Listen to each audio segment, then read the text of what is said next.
Hey there, crafty friends, it's Tina here from the Scrappin Rabbit blog, and today I'm going to make a card using this adorable image from the Rabbit Hole Designs. This is their Bicycle Witch stamp from their last release, and I've already colored up this image in another video. I colored one image, and then this was one that I did a variation on the hair. So if you're interested in seeing me color that original image, I will link to a video below in the description box for that project. But now I'm going to be working on this one here, and so let's go ahead and get started.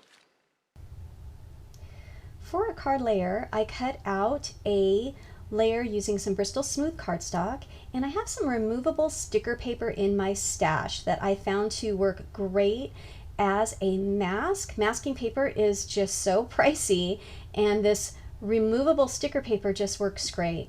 And just a simple mask, I'm just doing a circle for a clean and simple look. These are the Distress inks that I am using. So the Tattered Rose, I believe is what it's called, is the lightest color there. And I'm just using my blender brushes to blend that on in a layer. And I'm going light to dark, taking the next colored purple from my Distress inks, and that one is called the Seedless Preserves. And I love how this purple looks in a Halloween card. And I'm going to combine that with the other purple, the Dusty Concord. And my bicycle is colored purple with the image, and so these help to draw the stamp image in with the purples in the background. And then for the blue color, I believe that is the Blueprint Sketch. I didn't write these down and they're so small as I'm looking at the video. So then the last color in the blend is going to be the black, and that one I find is the hardest to blend.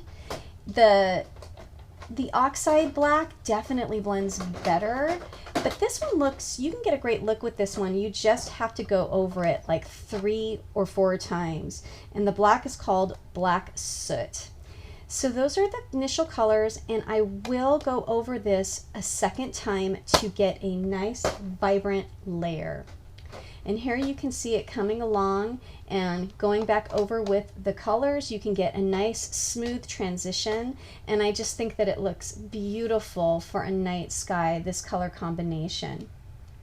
So once I get my colors all the way that I want them, I'm going to go ahead and peel off that removable sticker paper, and then there, like magic, I have this gorgeous background. And there it is. So I'm going to go ahead and splatter. I should have done this before I took the sticker paper off, but oh well, it's going to work just fine. So I'm going to sprinkle it with some water and then lift it up with the paper towel. And that is going to give me some stars. Now to add more stars, I'm going to use some white acrylic paint, and then I'm just going to water it down with a little bit of water and a paintbrush and go ahead and splatter that on my background as well, and then you get additional stars.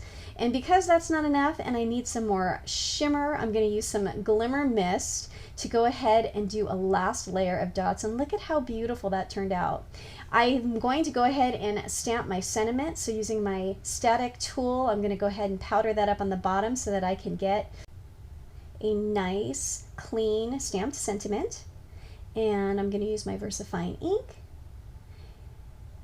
and I'll get my heat tool warmed up after I get my clear embossing powder on there. I will go ahead and heat that up. And I love that look of an embossed sentiment in an image.